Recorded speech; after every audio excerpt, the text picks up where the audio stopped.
Assalamualaikum warahmatullahi wabarakatuh. Waalaikumsalam warahmatullahi wabarakatuh. Alhamdulillahirabbil alamin wa bihi nasta'in ala umuri dunya waddin wa ala alihi wa ashabi ajmain, amma ba'du. Yang terhormat Bapak Kepala Sekolah SDN 2 Mekarwangi, yang terhormat Bapak Ibu guru dari SDN 2 Mekarwangi, kemudian Ibu Komite, kemudian dari guru TK, dan yang hadir pada hari ini yang saya hormati. Pertama-tama marilah menjadikan puji serta syukur kepada Allah Subhanahu wa taala yang mana pada hari ini kita bisa berkumpul dalam acara yang telah ditentukan, yaitu penyebaran pemahaman dan penerapan budaya positif dari CGP Angkatan 11, yaitu Ibu Eis Kurniawati SPD. Salawat serta salam semoga tercurah limpahkan kepada junjungan kita, yakni Habibana wa Nabiyana Rasulana Muhammad sallallahu alaihi wasallam, para keluarga, sahabat, tabi'at, mudah-mudahan kita semua mendapat syafaat darinya di akhir kiamat. Amin ya rabbal alamin. Amin. Pada kesempatan ini ada beberapa acara yang akan saya pandu dalam aksi nyata ini, yaitu dalam penyebaran pemahaman dan penerapan budaya positif, tugas aksi nyata modul 1.4 budaya positif dari calon guru penggerak Angkatan 11, yaitu Ibu Eis Kurniawati SPD. Adapun acara yang akan dilaksanakan, pertama pembukaan, yang kedua prakata dari Bapak Kepala Sekolah, yang ketiga penyampaian materi, dan yang keempat penutup. Untuk mengefektifkan waktu sebelum kita mulai, agar supaya acara ini mendapat keberkahan dan kesuksesan, marilah kita bersama-sama membacakan basmalah. Bismillahirrahmanirrahim. Mari kita lanjutkan kepada acara yang kedua, yaitu prakata dari Bapak Kepala Sekolah. Waktu disilahkan. Memenuhi salah satu pembelajaran yang direncanakan oleh CGP, yaitu Ibu Eis Kurniawati SPD. Pada kesempatan ini saya ucapkan terima kasih kepada Ibu, Bapak Komite, anak-anak yang lain, dan guru SD 2 Mekarwangi. Terima kasih kehadirannya, dan ini salah satu faktor atau dukungan yang efektif untuk pembelajaran CGP ke depannya. Saya ucapkan terima kasih sebanyak-banyaknya, dan ini momen yang penting, tidak hanya tahu internal sekolah saja, tetapi warga lain pun, warga pendidikan yang lain ini harus tahu, karena ilmu itu bisa didapat dengan berjalan kaki, dengan bersekolah, dengan bercakap-cakap, atau lingkungan seperti begini. Ini salah satu budaya yang harus dikembangkan terus-menerus sesuai dengan tema yang disebutkan tadi, budaya positif dalam pembelajaran baik di internal sekolah maupun di lingkungan warga masyarakat.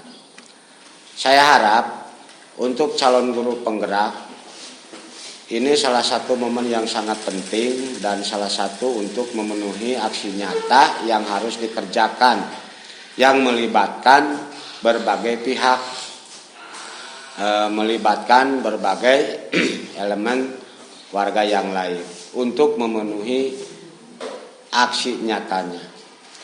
Ini jangan sampai hanya slogan saja, tetapi harus benar-benar dengan implementasi. Jadi jangan seperti pohon yang tidak berbuah. Diri sendiri banyak ilmu, rindang, tetapi belum bisa memberikan keteduhan kepada yang lain.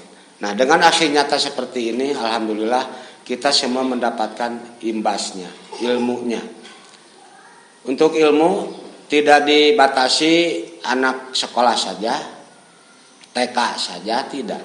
Semuanya wajib sampai ke akhir hayat kita harus mendapatkan ilmu. Nah, sekarang ada kesempatan baik dalam penyebaran ilmu budaya positif untuk mendapatkan sesuatu yang sangat penting bagi kita semua. Karena ini jarang sekali. Hanya SD 2 Mekarwangi sekarang yang mendapatkan calon guru penggerak. Dan SD 2 Mekarwangi sudah melahirkan satu guru penggerak yang sudah bersertifikat. Dan sekarang Ibu Uis masih dalam proses yang nantinya pasti akan memberikan budaya-budaya positif, ilmu-ilmu yang bermanfaat bagi kita semua. Ini jangan berguna hanya untuk tingkat SD saja, tetapi warga lain pun harus mendapatkan. Nah, dengan mendapatkan ilmu berarti calon guru penggerak harus benar-benar betul-betul menggerakkan, betul-betul melanjutkan keilmuannya. Hasil dari lokakarya, hasil dari webinar, hasil dari pertemuan-pertemuan, maka sekarang waktunya untuk penyebaran ilmu yang bermanfaat. Di sini di sekolah, di warga masyarakat banyak kekurangan dalam menelaah keilmuan. Baik yang bergerak di bidang hukum industri, belajar atau belajar tata boga seperti apa itu yang di desa itu sampai beliau mendapatkan namanya pensiun. Sampai nanti. Jadi berlaku tidak kali ini saja, panjang terus. Nah, dalam aksi nyata ini mungkin calon guru penggerak membutuhkan dukungan dari berbagai pihak, yaitu diantaranya peserta yang kali ini hadir. Ini adalah salah satu pembelajaran terdiferensiasi atau beraneka ragam di dalamnya, yang nantinya akan mendapatkan transfer ilmu, yang nantinya akan mendapatkan kebiasaan-kebiasaan berpikir, kebiasaan bekerja, kebiasaan untuk memberikan layanan, pendampingan bersama anak kita di rumah, di sekolah atau di lingkungan warga masyarakat. Ini salah satunya. Jadi tidak hanya pada literasi saja, tetapi dalam masyarakat pun harus memang betul-betul disiarkan atau disebar luaskan sesuai dengan tema, yaitu aksi nyata. Kalau aksi nyata itu seperti sekarang, bukan hanya teori, bukan hanya pemahaman atau kognitif, tetapi seperti sekarang ini, Bapak Ibu nanti ketika pulang mendapatkan salah satu ilmu dari kegiatan budaya positif. Kalau boleh sedikit ya, panjang sedikit. Budaya positif itu adalah kebiasaan-kebiasaan kita dalam berumah tangga, dalam pekerjaan, mendidik, memberikan pendampingan. Ini salah satu budaya yang harus dikembangkan terus. Tidak hanya di oral saja, tidak hanya pemahaman saja, tetapi butuh implementasi, butuh kegiatan, butuh aksi nyata seperti sekarang ini. Nah, ini salah satunya. Terima kasih pada Ibu Eis Kurniawati SPD yang telah berkenan memberikan penyebaran ilmu dalam budaya positif. Ini kita memang harus betul-betul menyerap apa yang nanti disampaikan. Ini sekedar salah satu ungkapan isi hati dari Kepala Sekolah SD 2 Mekarwangi, karena kebanggaan, karena reus hate bisa bergabung, berkolaborasi dengan guru penggerak. Nanti yang lain pun bisa menyusul, mendaftar menjadi guru penggerak. Boleh dari kalangan warga masyarakat dengan syarat mempunyai syarat seperti SIM PKB atau di PNM. Ini salah satu bukti aksi nyata yang harus dikerjakan. Warga masyarakat mah kurang perlu, misal kurang perlu anak didik kita atau anak-anak kita kan punya. Bila kita sudah memahami, bila kita sudah paham, lanjutkan atau tepakeun atau ajak. Itu juga salah satu penyebaran ilmu yang harus kita lakukan, karena ilmu setiap hari itu kekurangan terus. Bapak Ibu di rumah bisa ngagunakeun samal, misalnya samal budedah lah di dieu. Ilmunya diimbangi dengan comrang tepira tah. Itu inspirasi. Bila Bapak Ibu atau anak-anak milenial seperti ini, siapa itu teh? Siapa? Nuri. Anak milenial.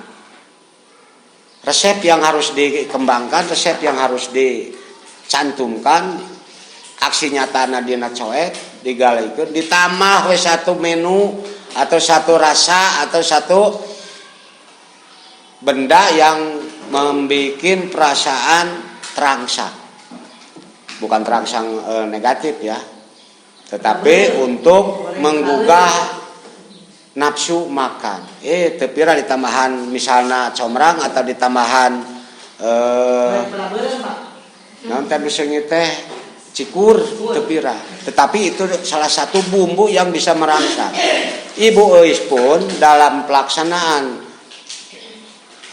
aksi nyata ini salah satu rangsangan yang mendapat lisensi yang bagus.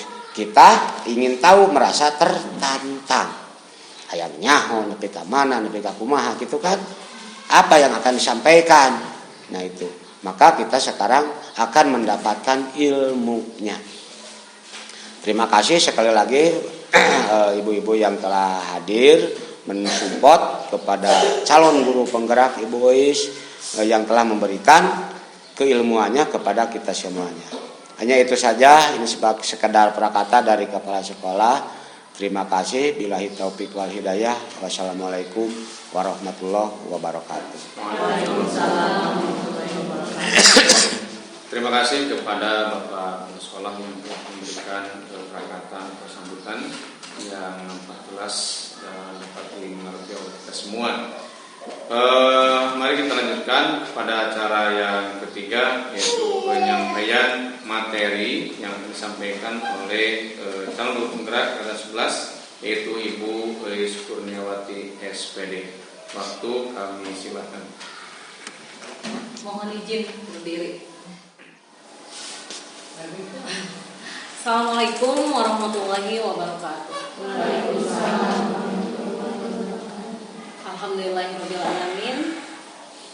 Wassalatu wassalamu ala sayyidina Muhammadin nabiyil ummi wa ala alihi wasallam. Yang terhormat Bapak Kepala Sekolah SDN 2 Mekarwangi, yang terhormat Bapak pengatur acara, yang saya hormati juga Bapak Ibu yang telah hadir dalam kegiatan saya. Ucapan terima kasih yang sebesar-besarnya karena telah hadir untuk mengikuti kegiatan yang sebenarnya adalah kegiatan saya sendiri sebagai calon guru penggerak angkatan 11. Ini adalah merupakan bagian dari suatu pendidikan di mana dalam pelaksanaan aksi nyata dalam pembelajaran budaya positif.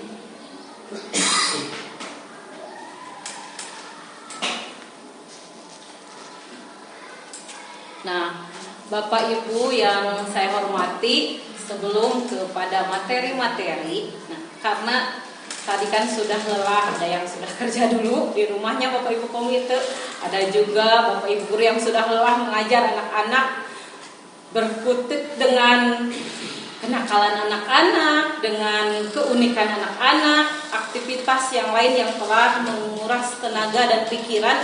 Nah, sejenak kita mari bergembira dulu. Adapun ice breaking-nya, nah di sini saya ingin Bapak Ibu berhadap-hadapan dengan rekannya. Kalau Bapak boleh dengan Pak Aif juga. Berdiri nggak apa-apa, duduk juga nggak apa-apa. Coba Bapak Ibu perhatikan rekannya, wajahnya, apakah ada yang lucu? Bagaimana Ibu merasakan ketika memperhatikan rekan-rekannya? Apakah bagaimana? Coba Ibu perhatikan Bu Dedah itu seperti apa Ibu Ai. Ibu Ai juga boleh. Nah, ayo.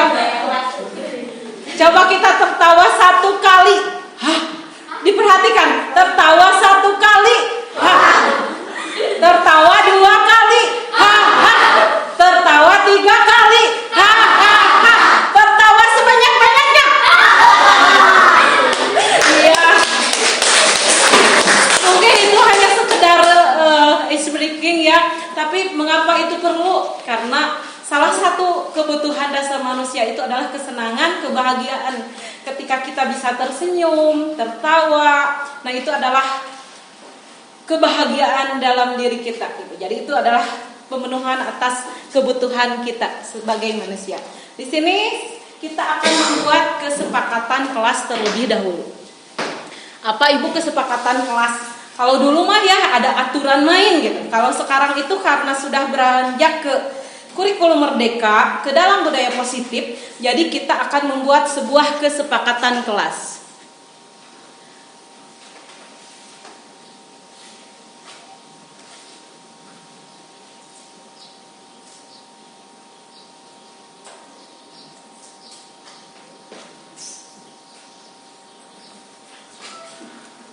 Boleh? Ada yang mempunyai usul atau ide kesepakatannya bagaimana? Ada yang mau usul kesepakatannya? Satu, saling apa? Saya beri satu ya, misalnya dari saya dulu. Kita saling menghargai pendapat, gitu ya. Saling menghargai, saling menghargai, saling menghargai. Jadi saling menghargai di sini adalah di antara sesama peserta dan juga seluruh peserta. Boleh yang kedua, boleh silahkan kalau ada ide dari Bapak Ibu guru yang lain.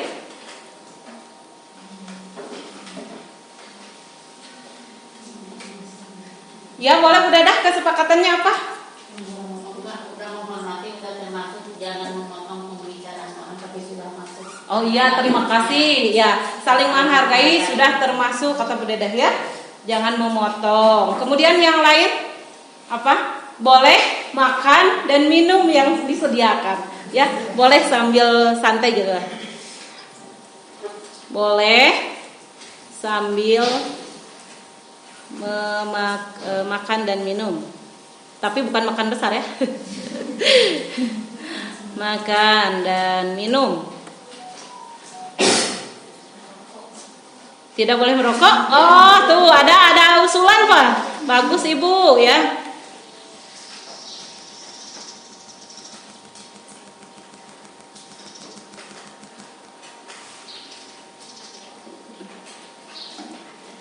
Boleh. Kemudian yang ketiga, tidak boleh merokok. Jadi mohon maaf. Mana bapak-bapak? Tidak boleh merokok.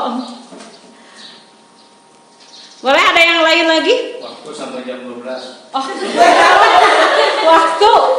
Jangan lebih sampai jam 12. Waktunya kita bilang aja tepat waktu.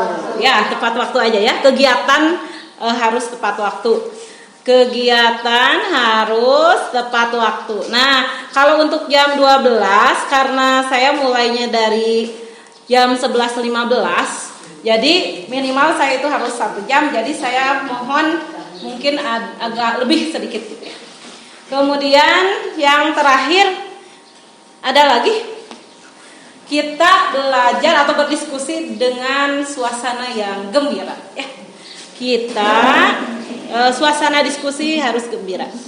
Suasana diskusi harus, atau diskusi atau pembelajaran harus gembira. Apakah sudah cukup? Cukup? Cukup Kalau ada kah? yang mau Izin. WC, izin. Oh ya, boleh izin. Tambahkan satu lagi ya. Iya, boleh. Oh, jangan tidur. Kalau ngantuk minum snack, makan snack, Bu. Izin ketika mau keluar.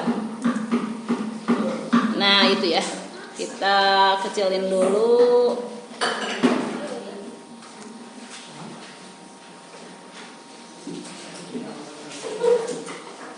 Oh, terlalu kecil.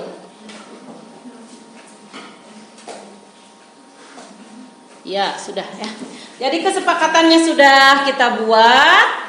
Dan hasil dari kesepakatannya yang pertama, saling menghargai ketika berpendapat, ketika orang lain sedang berbicara, tidak saling mendahului, dan nanti berbicara setelah dipersilahkan. Kemudian boleh makan dan minum yang ada yang disediakan, mohon maaf ala kadar.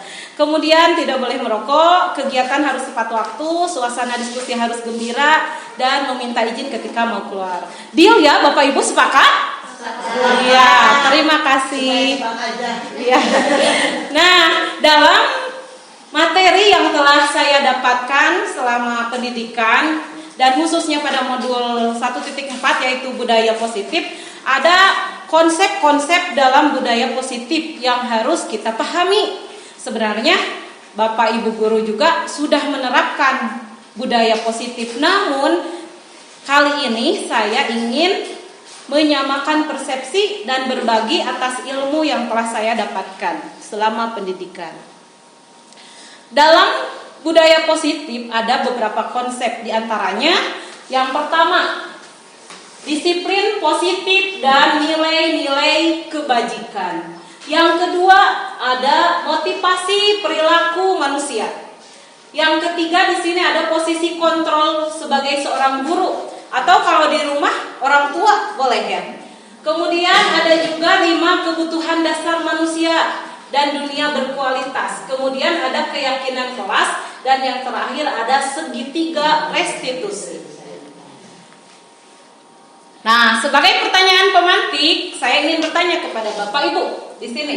Pertanyaannya, jadi jawabannya setuju atau tidak setuju. Pernyataan yang pertama, hukuman dapat mendisiplinkan anak. Setuju atau tidak? Setuju. Ayo, boleh berpendapat? Bapak Ibu mengucapkan setuju? Ya, boleh. Nah, ada juga yang tidak. Tidak. Nah, kita harus menghargai pendapat. Nanti Bapak dan Ibu ada alasannya. Bolehkah Ibu Wati mengungkapkan alasannya kenapa hukuman dapat mendisiplinkan anak?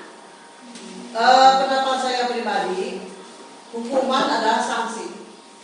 Setiap sanksi hukuman diberikan kepada ada anak yang melanggar aturan yang ditentukan.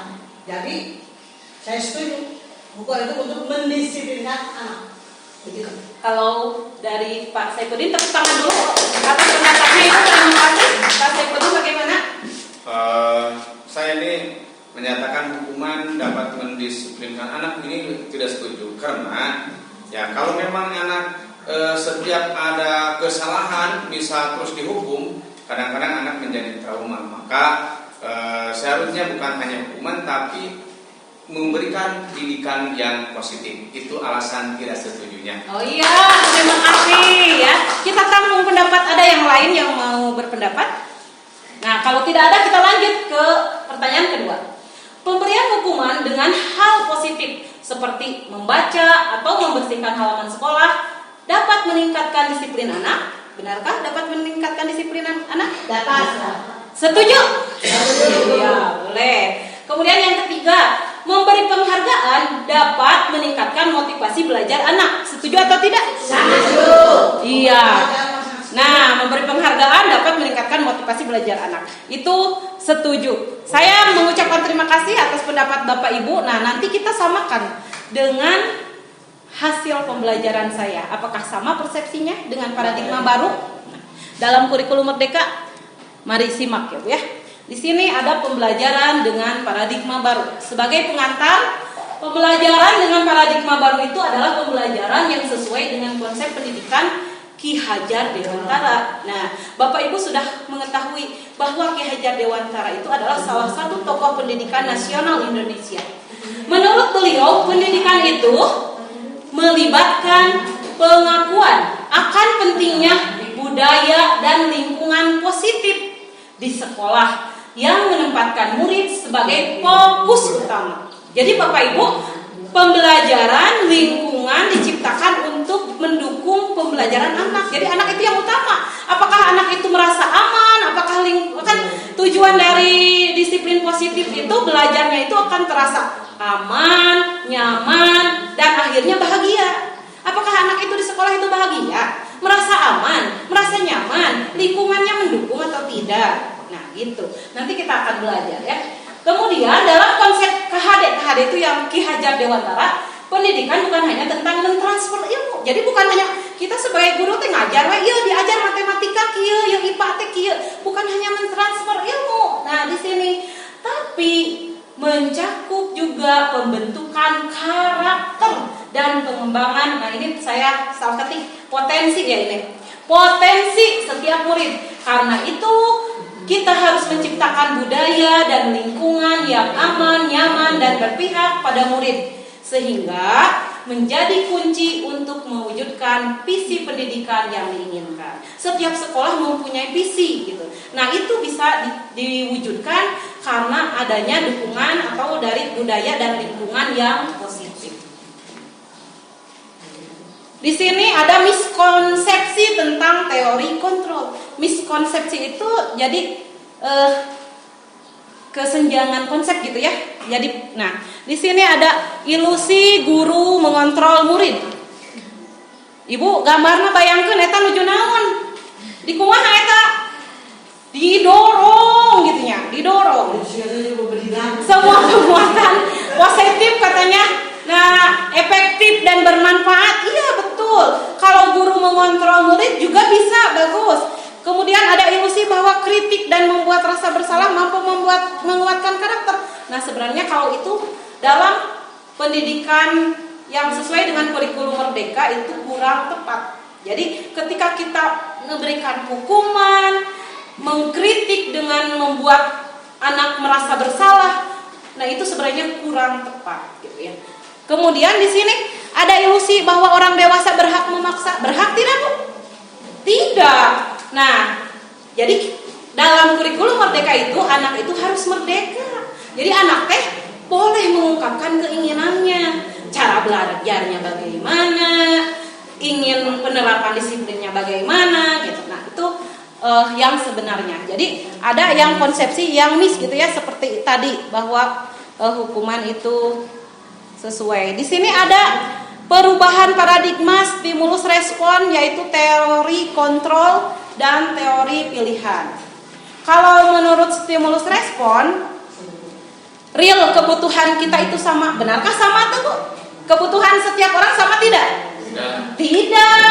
Mungkin abi mah ayeuna teh hoyong gaduh kulkas gitu. Mungkin Teh Nuri mah mau punya baju yang bagus gitu. Mungkin Ibu Reni mah mau mobil yang bagus. Nah, kebutuhan kita beda. Bahkan termasuk makanan juga, jenis dan apapun itu. Jadi kalau menurut teori kontrol memang berbeda secara realitanya, kebutuhan kita itu berbeda. Nah anak juga begitu, urang teh ulah nganggap anak teh sadayana sami. Yuk kelas genep muridna sami butuhna pelajaran matematika tentang ieu kudu kieu carana. Nah kan tidak sama. Nanti kita kan ada melakukan di awal tahun pembelajaran ada asesmen diagnostik mengidentifikasi bagaimana anak menyukai gaya belajarnya. Ibu anak teh aya nu suka belajar teh secara audio jika kieu di bamblama di ceramahan, berdiskusi, berkomunikasi, tanya jawab, ada yang suka, ada juga yang suka video, ku gambar gitu. Kan sekarang zamannya sudah teknologi ya, jadi canggih, kita sajikan dalam bentuk video pembelajaran. Kadang anaknya ada yang suka, ada juga video dan audio gitu. Jadi visualnya, gambarnya ada, suaranya ada, dengan bernyanyi, misalnya dengan praktek. Nah itu macam-macam. Jadi ternyata kebutuhan itu berbeda. Kemudian semua orang melihat hal yang sama. Padahal menurut teori kontrol, setiap orang itu memiliki gambaran yang berbeda. Seperti tadi, kita menggambarkan sebuah hukuman itu ada yang berbeda. Tidak semua orang sama. Kita harus menghargai pendapat yang satu dan pendapat yang lainnya. Nanti kita satukan, cari solusi untuk menyamakan persepsi. Kemudian kita mencoba mengubah orang agar berpandangan sama dengan kita. Nah, ari stimulus respon mah pokoknya mah dicobaan kudu seiring jeung saya gitu, sama sepersepsi. Tapi kalau di teori kontrol mah berusaha memahami pandangan yang berbeda. Oh, ternyata gitu ya. Kalau anak ini mah ingin belajarnya seperti ini. Oh, ternyata kalau Bapak Ibu guru ini mah mengajarnya dengan cara yang begini. Oh, ternyata. Jadi kita itu harus punya pandangan bahwa setiap orang lain itu punya pandangan dan prinsip yang berbeda. Oh ya, turun Pak. Kemudian perilaku buruk dilihat sebagai suatu kesalahan. Nah, perilaku buruk kalau stimulus respon salah. Kamu salah. Nah gitu. Tapi kalau menurut teori kontrol, semua perilaku memiliki tujuan. Jadi kita harus menganalisis kenapa dia berbuat salah, namun tujuannya. Nah gitu. Jadi dianalisis. Kemudian dalam stimulus respon orang lain bisa mengontrol saya. Tapi dalam teori kontrol hanya saya sendiri yang mengontrol diri saya sendiri. Jadi untuk kumaha ceuk batur gitu nya, atau murid upami abdi gitu nya saur rerencangan, yeuh maneh teh kudu kitu, ieu kudu kitu, nulis teh kudu kitu, cing alus kudu kitu, pokokna mah kudu kitu teh. Nah, tidak bisa kita memaksakan seperti itu dalam teori kontrol. Jadi kita jadi diri sendiri dengan keunikan kita sendiri. Lamun ieu mah gaya bahasana nyariosna kieu nya wios. Oh iya mah iya nya wios gitu. Nah kemudian ada pemaksaan saat bujukan. Jadi pas ngolona teh maksa. Pokona mah mun teu nurut, maneh engke kumaha gerak? Engke ku ibu mah dipere gerak. Maksa gitu ya. Pokona mah PR ieu teh kudu dikerjakeun, kudu bisa. Nah gitu. Nah, dalam teori kontrol di sini kolaborasi dan konsensus menciptakan pilihan-pilihan baru. Jadi supaya timbul inspirasi atau apa dalam anak, kita itu harus berkomunikasi, berkolaborasi, kerjasama, mencari solusi. Nah, kamu itu kenapa tidak mengerjakan PR ini? Emang mau kamu itu yang mana? Bagaimana gitu misalnya. Bentuk PR-nya mau bagaimana atau bentuk tugasnya mau seperti apa gitu. Jadi kita itu bisa membuat pilihan-pilihan baru. Yang terakhir model berpikirnya menang dan kalah. Kalau dulu mah juara hiji menang, berarti juara ocot kalah. Kalau sekarang model berpikirnya menang. Jadi semuanya adalah istimewa.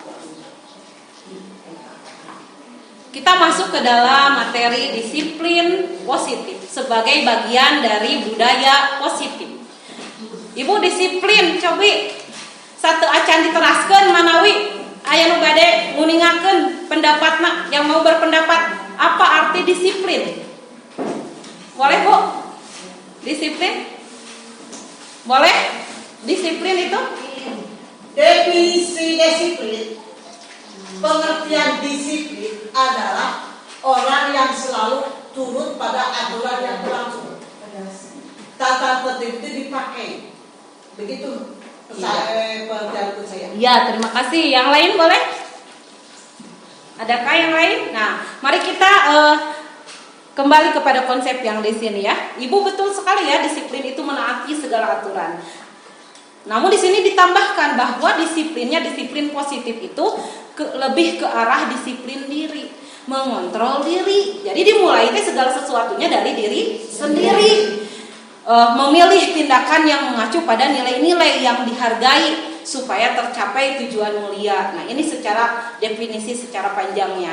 Kemudian disiplin positif itu juga adalah cara dalam penerapan disiplin, mengajarkan murid untuk bertanggung jawab dan menumbuhkan kesadaran diri berdasarkan nilai-nilai kebajikan universal. Apa itu nilai-nilai kebajikan? Nanti kita bahas di halaman selanjutnya ya.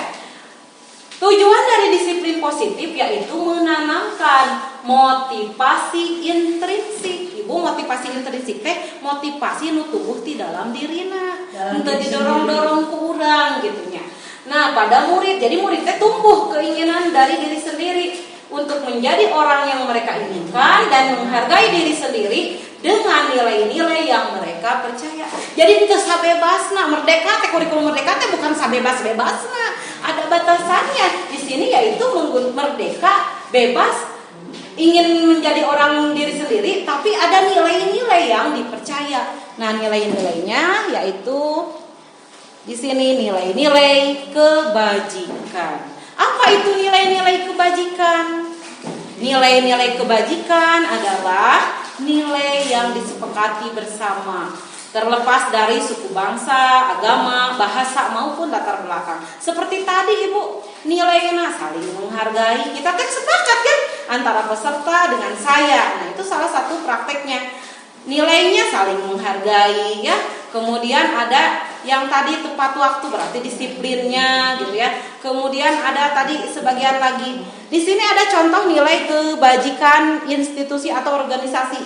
Untuk bangsa Indonesia, nilai yang dianut khususnya dalam pendidikan yaitu profil belajar Pancasila. Profil pelajar Pancasila ini ada 6 elemen. Ya Bu Deda. Yang pertama, Ibu pelajar Pancasila. Ya. Bagaimana takwa pada Tuhan yang Maha Esa dan berakhlak mulia. Ya, selanjutnya berkepentingan global. ya. Ini bahkan bisa dinyanyikan. Bu Deda bisa bernyanyi. Ayo Bu Deda berdiri. Ayo Bu Deda berdiri. Kita mengikut. Ayo bersama.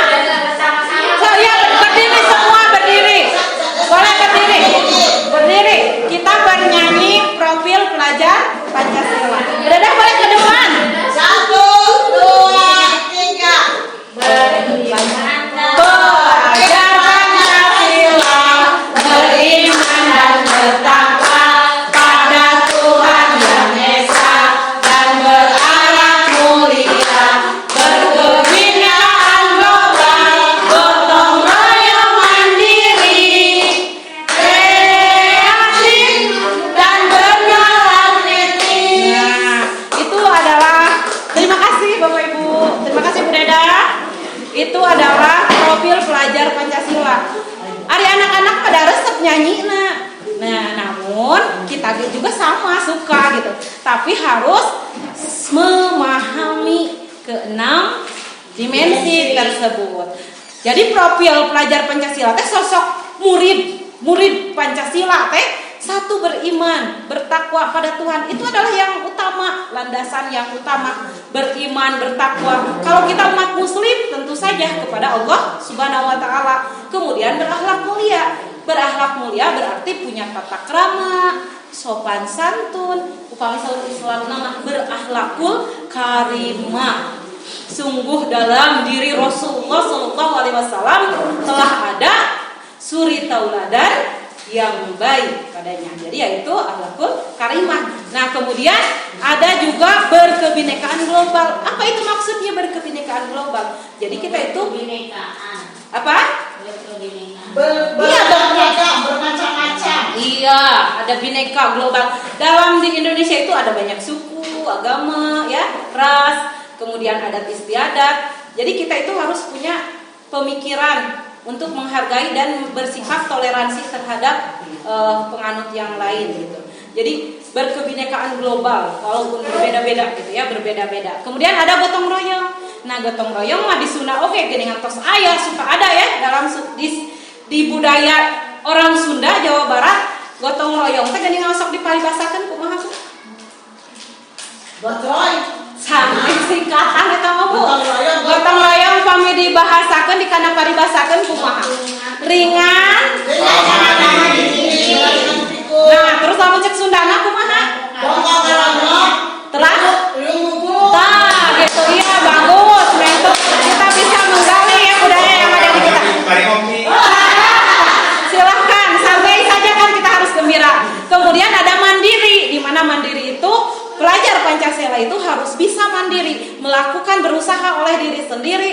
Apabila tidak mampu, tidak bisa berusaha sendiri untuk mampu melakukan hal tersebut. Kemudian ada kreatif. Kreatif itu tentu banyak ide, gagasan untuk melakukan hal-hal yang baru, yang inovasi gitu ya. Apalagi sekarang kan ada kita itu di zaman teknologi, jadi kreatif anak itu tumbuh gitu. Sekarang mah main HP-na juga sekolah linter lebih di guruna gitu ya, pintar lebih dari gurunya. Nah, anak itu harusnya kreatif. Bagaimana memanfaatkan fasilitas yang ada dari orang tua, handphone, supaya meningkatkan keterampilan atau life skill. Atau nonton teh anak teh diarahkeun, sok nonton YouTube teh tentang misalnya lamunana pelajar bahasa Inggris, diajar bahasa Inggris na video teh. Saya mah ada SMK jurusan oke perkantoran. Cari atau di YouTube atau di Google teh bagaimana cara membuat surat keluar masuk administrasi. Nah, jadi media teh dapat dimanfaatkan dan bermanfaat gitu. Kemudian yang terakhir bernalar prestis. Tentu saja profil pelajar Pancasila itu harus punya pemikiran-pemikiran yang dalam untuk memahami konsep-konsepnya. Ini yang lainnya adalah nilai-nilai kebajikan dari IBO Primariers. Ini dari luar negeri. Nah, ada toleransi, rasa hormat, integritas, mandiri, menghargai, antusias, empati, keingintahuan, kreativitas, dan sebagainya. Hingga komitmen. Yang selanjutnya yaitu mengenai motivasi perilaku manusia. Ibu orang teh ingin bertindak teh tentu ada motivasi atau dorongan. Jadi motivasi itu dorongan untuk melakukan sesuatu ya. Di sini motivasi perilaku manusia itu dibagi ke dalam 3. Yang pertama untuk menghindari ketidaknyamanan atau hukuman. Jadi we anak teh termotivasi, sieun dihukum, sieun dihukum ku ibu euis. Jadi we anak tanya, segera mengerjakan PR. Nah, itu mah menghindari hukuman. Motivasi yang kedua mendapatkan imbalan.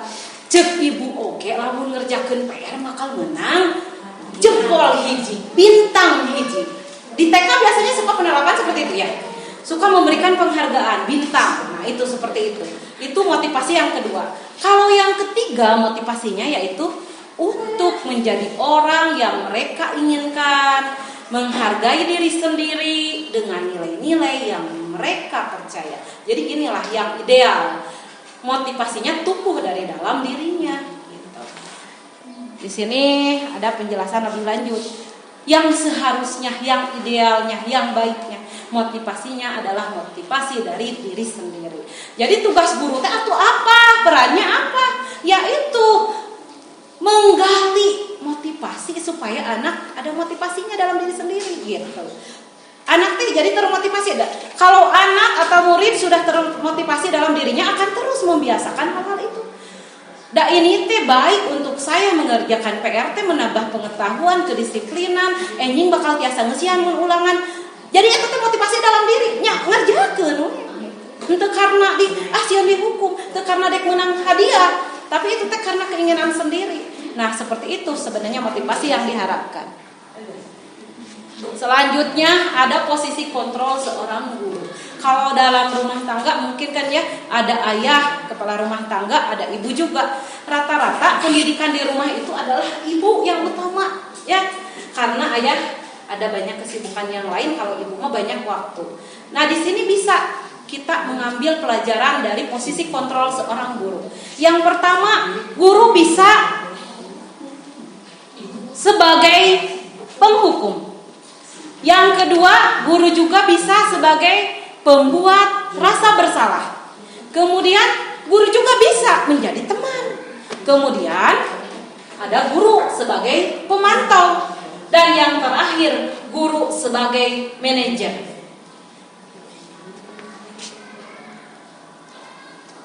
Posisi kontrol ideal seorang guru yaitu sebagai seorang manajer. Di sini dijelaskan, kalau dalam manajer, guru itu berbuat bersama dengan murid, mempersilahkan murid mempertanggungjawabkan perilakunya, mendukung murid agar dapat menemukan solusi atas permasalahannya sendiri. Seorang manajer telah memiliki keterampilan di posisi sebagai teman. Jadi pernah jadi teman ke anak-anak teh, bahkan pernah sebagai pemantau. Pemantau teh mengawasi, sudah dibuat peraturan. Peraturan harus datang ke sekolah 15 menit, misalnya piket 15 menit sebelum masuk. Itu peraturan. Nah, diawasi ku guru teh. Ternyata teh dongkapna teh pas jam 8 gitu. Jadi itu diawasi. Nanti kita akan, kalau sebagai pemantau, akan memberikan konsekuensi, bukan hukuman tapi konsekuensi. Kemudian, bila ingin murid-murid menjadi manusia yang merdeka, mandiri dan bertanggung jawab, kita perlu mengacu kepada restitusi. Naon cenah restitusi? Apa itu restitusi? Restitusi itu suatu kegiatan dialog komunikasi antara guru dan murid yang memiliki permasalahan untuk mencari solusi dengan jalan yang positif, ya. Di sini penekanannya bukan pada kemampuan konsekuensi, namun berkolaborasi dengan murid bagaimana memperbaiki kesalahan yang ada. Jadi restitusi mah anak tidak dihukum, anak tidak diberi penghargaan, tapi kita itu bersama-sama dengan murid berpikir dan mencari kesalahannya itu seperti apa dan solusinya bagaimana supaya tidak terulang lagi. Nah, di sini ada yang hukuman tuh, hukuman menggambarnya kayak gitu. Dor gitu ya. Ngehukum tidak terencana, tiba-tiba ujuk-ujuk gue ngahukum mah teu apalon murid dek dihukumnya. Guru teh tiba-tiba, kamu tidak bisa mengerjakan PR nomor 5, nomor 6. Hormat pada bendera 1 jam. Nah, itu tiba-tiba murid teh tidak tahu apa yang terjadi. Bersifat satu arah. Jadi ku guru yang ngarahkeuna. Bisa berupa fisik, psikis, hukuman. Fisik mahnya zaman dulu geuningan aya pamupus, aya ieu panunyuk, jerbek. Nah, itu adalah fisik. Jeulina dikieukeun ceuk telinganya, ya. Kemudian kakinya berdiri gini jinjit di depan sejam. Nah, itu adalah hukuman-hukuman fisik. Kalau psikis seperti apa? Dengan ucapan-ucapan yang merendahkan, menghina. Nah, itu teh sebenarnya adalah sebuah hukuman. Kalau konsekuensi nih, sini perbedaannya begini. Konsekuensi mah terencana, disepakati. Ada aturan, anak-anak kalau kalian misalnya tidak mengerjakan PR, nanti istirahatnya waktunya dikurangi ya. Kamu harus mengerjakan PR. Itu konsekuensi. Dapungan atau mengerjakan PR. Jadi waktu istirahatnya tersita. Misalnya konsekuensi yang lain, ditugaskan pakai sepatu warna hitam ke sekolah teh. Terus peraturan. Karena ngalanggar, misalkan terjadi warna bodas, warna putih, kita berikan konsekuensi. Sudah tahu kan konsekuensinya? Kalau memakai sepatu yang lain dari hitam, kamu itu harus kembali dulu ke rumah. Ibu kalau dekat mah iya, kalau jauh gimana? Nah, kita nanti beralih. Kita tidak akan melaksanakan sebagai pemantau di sana, tapi akan sebagai manajer posisinya. Jadi kita akan menggali alasan kenapa anak itu tidak menaati aturan, yaitu tindakannya restitusi. Nah, di sini restitusi teh cenah pencarian jalan keluar, prosesna teh nyiptakeun kondisi aman. Jadi anak teh tidak tertekan, tidak sakit hati. Jadi punya masalah anak teh, tapi kita restitusi secara aman, terus nyaman. Kemudian kesalahannya kita coba perbaiki bersama-sama dengan cara memotivasi anak supaya tumbuh kesadarannya gitu. Jadi ada proses komunikatif, komunikatif itu berbicara, berdialog, berkolaborasi bersama-sama gitu antara guru dan murid dan warga yang lain. Kemudian ada contoh penerapan posisi kontrol sebagai seorang guru. Di sini ada sebagai penghukum. Hormat pada bendera selama 1 jam. Nah, itu ya kata-katanya. Ini dalam kutip. Jadi diibaratkan kita berucap seperti itu. Kalau membuat rasa bersalah mah kadang ada ya. Kadang saya juga mungkin dulu pernah seperti itu. Berapa kali sih ibu memberitahumu? Kamu mengecewakan ibu. Nah, gitu. Itu teh jadi anak teh. Ibu naoge menikah urang teh nyalah. Abi teh salah naon gitu. Jadi merasa bersalah gitu ya. Oh, seperti itu. Kalau sebagai teman mah jadi kadang enak gitu kata-katana teh. Ayo dong, ikuti aturan sekolah. Tolong bantu bapak atau ibu ya sekali ini. Ya sudah, tidak apa-apa. Lain kali jangan berbuat seperti ini lagi. Nah, itu mah posisi sebagai teman, jadi teman. Kemudian ada pemantau. Kalau pemantau mah tadi juga mengawasi. Kamu sudah melanggar peraturan sekolah. Nah, kamu tahu konsekuensi? Setelah upacara, kamu harus memberi atribut ke koperasi dan jangan diulangi lagi. Kalau ini pelanggarannya murid yang tidak memakai atribut. Dari kota madep ke di kampung kumaha. Nah, itulah tantangan bagi kita untuk menerapkan konsep ini yang sesuai dengan keadaan kita. Jadi semoga kedepannya kita bisa dapat berdiskusi dan berkolaborasi untuk bisa menerapkannya. Dan yang terakhir, oh ini bukan kesenangan, maaf, ini adalah manajer. Manajer itu berkatanya seperti ini. Apakah kamu tahu kesalahanmu? Kira-kira kamu memperbaiki kesalahanmu itu dengan cara yang bagaimana? Nah, seperti itu manajernya. Jadi bukan hanya kepala sekolah yang berperan sebagai manajer, tapi guru juga berperan sebagai manajer di dalam kelas masing-masing. Kemudian materi selanjutnya yaitu 5 kebutuhan dasar manusia. Menurut gambar di sini ya, ada apa saja Ibu Bapak? Kebutuhan dasar manusia itu ya, kasih sayang dan rasa diterima. Kemudian bertahan hidup, kekuasaan, kebebasan, kesenangan. Ada 5 kebutuhan dasar manusia. Kita sebagai makhluk hidup, sebagai manusia mempunyai 5 kebutuhan dasar. Di sini yang bertahan hidup. Kita bertahan hidup tentu membutuhkan apa? Makanan. Kemudian apa lagi? Nah, itu. Tidak dapat dibaca? Bapak Ibu dapat dibaca? Kalau ya, untuk memenuhi kebutuhan penguasaan yaitu adanya harga diri.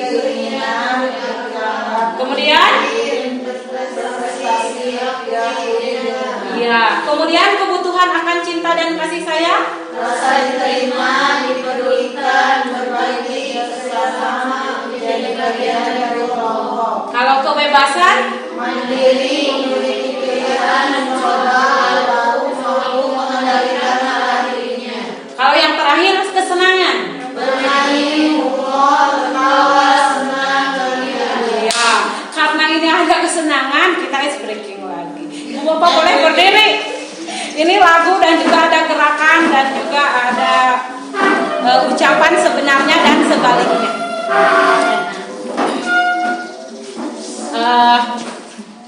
Kita tangannya di pinggang, bolehlah sedikit. Pak Ustadz gak mau mengikuti. Shalalalalala. Coba Ibu semua 1, 2, 3. Shalalalalala. Coba 1, 2, 3. Shalalalalala. Sebenarnya. Duduk. Berarti duduk ya. Berdiri. Duduk. Berdiri.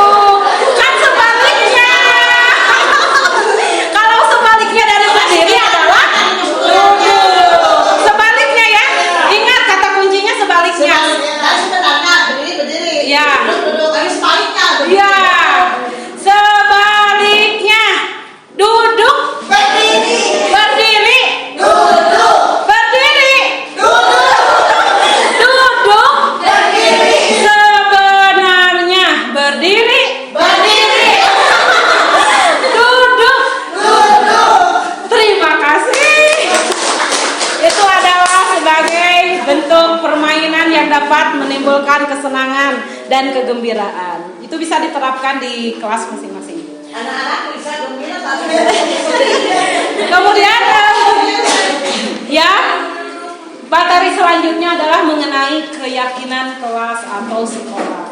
Jadi salah satu budaya positif strategi yang dapat diterapkan yaitu membuat keyakinan kelas atau sekolah. Bagi Bapak Ibu guru, karena sudah sebagai sekolah penggerak sudah mendapat imbas dari guru-guru komite pembelajaran yang ikut pendidikan sekolah penggerak, jadi sudah mengetahui bagaimana itu yang namanya keyakinan kelas dan bagaimana cara membuatnya. Bapak Ibu yang belum memahami, marilah kita belajar bersama. Ternyata keyakinan kelas itu adalah nilai-nilai kebajikan universal yang disepakati secara tersirat. Ibu ay tersirat kumaha? Tersirat teh kaemutan, kapikir terus terlintas. Tersurat ada dalam bentuk di aya bentukna, nya aya realna. Lepas dari latar belakang suku, negara, bahasa maupun agama. Seperti tadi kita itu menyepakatinya. Nah, di sini pembentukan keyakinan kelas itu sifatnya abstrak daripada peraturan. Jadi beralih dulu mah peraturan, sekarang mah lebih ke keyakinan kelas atau kesepakatan kelas. Kemudian keyakinan kelas berupa pernyataan-pernyataan kebajikan universal. Pernyataan keyakinan kelas dibuat dalam bentuk kalimat yang positif, jadi positif semua. Keyakinan kelas hendaknya tidak terlalu banyak, tapi mudah diingat dan dipahami oleh seluruh warga. Seperti tadi tidak banyak ya, cuma 6, tapi diingat. Coba ingat tadi kesepakatan yang pertama. Yang kedua, boleh makan, minum. Yang ketiga, yang keempat,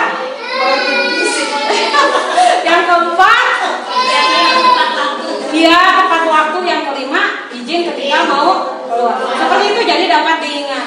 Kemudian, ya, terima kasih Bu. Keyakinan kelas juga sebaiknya adalah sesuatu yang dapat diterapkan. Jadi dapat diterapkan di lingkungan, di kurang seperti kita di kelas ini dapat diterapkan di sini. Dan terakhir, bersedia meninjau kembali keyakinan kelas dari waktu ke waktu sebagai evaluasi.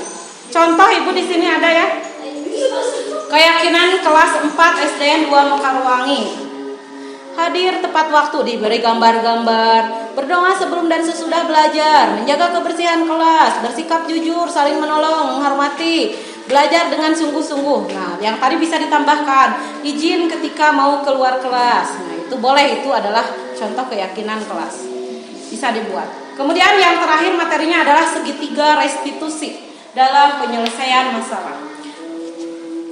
Seorang tokoh dari luar negeri yaitu Diane Goshen dalam bukunya Restitution yaitu Restructuring School Discipline tahun 2001 telah merancang sebuah tahapan untuk memudahkan para guru dan orang tua dalam melakukan proses untuk menyiapkan anaknya dalam melakukan restitusi. Namanya adalah segitiga restitusi atau Restitution Triangle. Bahasa Inggrisnya maaf kurang fasih ya. Mungkin ini kurang jelas ya. Di sini ada tindakannya. Yang pertama, menstabilkan identitas. Nah ini, menstabilkan identitas. Yang kedua, memvalidasi tindakan yang salah. Yang ketiga adalah menanyakan keyakinan. Kan tadi sudah membuat keyakinan kelas, keyakinan sekolah. Nah, pertama kalau anak bermasalah kita harus stabilkan dulu identitasnya. Bagaimana menstabilkan identitas? Di sini ada. Setiap orang pasti pernah melakukan kesalahan. Ibu tahu, setiap orang pasti pernah melakukan kesalahan. Ibu juga dulu pernah misalnya kena masalah seperti kamu, datang terlambat ke sekolah. Nah, seperti itu. Itu adalah ungkapan-ungkapan pernyataan ketika menstabilkan identitas. Ada juga gini. Kamu itu bukan satu-satunya yang pernah melakukan ini. Ada orang lain juga yang pernah melakukan kesalahan seperti itu. Jadi kita mencoba memahami. Kemudian setelah stabil, budak tenang gitu ya. Kalau distabilkan, murid itu kan merasa tenang. Nah, baru kita memvalidasi tindakan yang salah. Misalnya seperti ini. Kamu tentu punya alasan mengapa melakukan itu. Coba beritahu ibu apa alasanmu. Ada lagi cara yang lain, yaitu apakah kamu punya punya cara yang lain supaya kamu itu tidak melakukan kesalahan seperti ini. Misalnya anaknya itu kecewa misalnya ya sama gurunya karena waktu itu kan musim penghargaan jika sama gurunya menang asalnya juara kayak wae tiba-tiba itu menang juara gitu kan anak kecewa. Nah kita sebagai guru harus bisa merestitusi anak-anaknya kabur gitu. Nah kita tuh merestitusi. Kamu pasti tahu cara yang lain selain dari kabur untuk dapat misalnya meredakan emosimu gitu. Nah seperti itu. Dan yang terakhir adalah menanyakan keyakinan. Keyakinan itu yang tadi yaitu keyakinan akan nilai-nilai kebajikan. Keyakinan apa yang telah kita sepakati? Nah misalnya anak kabur kan harus datang ke sekolah dan pulang tepat waktu. Yakin, disiplin. Anak teh gitu, anak teh dicari, dikembalikan karena keyakinan anak. Kamu ingin menjadi orang seperti apa sehingga berbuat seperti itu? Diluruskan anak teh. Misalnya teh, sampai anak itu berpikir, oh iya ternyata tindakan saya yang kemarin itu salah, dan muncullah dalam dirinya motivasi untuk berubah, untuk melakukan hal-hal yang baik yang sesuai dengan keyakinan akan nilai-nilai yang telah disepakati. Bapak Ibu di sini ada pertanyaan. Pertanyaan. Posisi kontrol apakah aku ketika berbicara seperti itu? Tadi posisi kontrol teh aya 5. Sebagai penghukum, sebagai pembuat rasa bersalah, sebagai teman, sebagai pemantau dan sebagai manajer. Saya kecewa sekali dengan kamu. Itu posisi apa? Pembuat rasa bersalah. Ya bagus, benar ya. Kemudian ada lagi. Kamu tidak akan mendapat nilai jika tidak mengerjakan tugas. Sebagai pemantau. Kan dipantau. Sudah ada aturan, sudah ada kesepakatan. Kalau yang mengerjakan dapat nilai, kalau yang tidak mengerjakan tidak akan mendapat nilai. Maka di sini guru itu sebagai posisinya yaitu sebagai pemantau. Ada satu lagi. Apa alasanmu melakukan itu? Ini masuk ke iya benar. Keren. Yaitu sebagai manajer. Bapak Ibu, nah di sini kita akan buat kesimpulan ya. Boleh kita menyimpulkan bersama. Kesimpulannya apa? Budaya positif itu sangat penting untuk diciptakan. Budaya positif.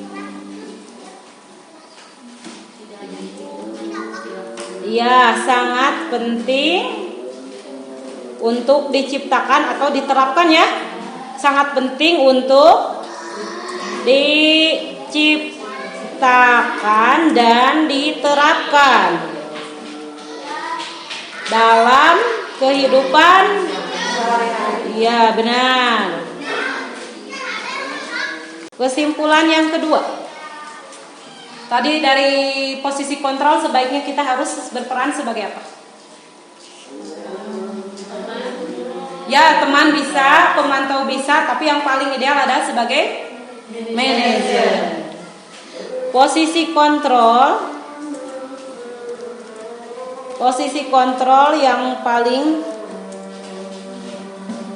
ideal itu istimewa ya, adalah sebagai manajer. Kemudian yang ketiga, kita mengetahui apa? Kita harus mengetahui 5 kebutuhan dasar manusia. Ada 5 kebutuhan dasar manusia. Naon cenah ibu hubunganna kebutuhan dasar. Jadi kita itu harus memahami kenapa anak melakukan hal tersebut, mungkin karena kebutuhan dasarnya tidak terpenuhi gitu. Seperti anak yang mencuri, mungkin itu kan di rumahnya belum makan, tidak dikasih uang, kurang perhatian dari orang tua, sehingga bisa melakukan pencurian yang kecil-kecilan. Atau misalnya gelut wae gitu anaknya. Mungkin karena kurang di rumahnya itu perhatian kasih sayang, jadi dia ingin cari diberi perhatian supaya dia itu adalah yang berkuasa gitu. Yang tadi ya. Kemudian selanjutnya dalam menyelesaikan masalah seharusnya kita melaksanakan segitiga restitusi. Dalam menyelesaikan masalah seharusnya melaksanakan segitiga restitusi. Tadi ke Ibu diulangi deui, segitiga restitusi teh aya naon wae cenah tindakan teh aya 3, mengingat kembali. Identitas. Ya, keduanya ya, memvalidasi tindakan yang salah. Yang terakhirnya adalah menanyakan keyakinan. Terima kasih Bapak Ibu karena telah ikut berpartisipasi dan berdiskusi dengan saya dalam kegiatan praktik aksi nyata saya. Mohon maaf yang sebesar-besarnya apabila dalam penyampaiannya masih banyak kekurangan dan juga ada hal-hal yang misalnya bersinggungan dengan prinsip-prinsip Bapak Ibu. Saya di sini bukan ingin pamer atau unjuk diri, tapi saya hanya menjalankan tugas saya dalam pendidikan ini. Sekali lagi terima kasih atas dukungannya. Wassalamualaikum warahmatullahi wabarakatuh. Waalaikumsalam warahmatullahi wabarakatuh. Alhamdulillah, acara demi acara dari awal sampai akhir telah selesai. Maka dengan itu marilah kita bersama-sama mengucapkan hamdalah. Alhamdulillahirobbilalamin. Dari saya cukup sekian. Mohon maaf atas segala kekurangan dan kesalahan. Terima kasih atas segala perhatiannya. Allahumma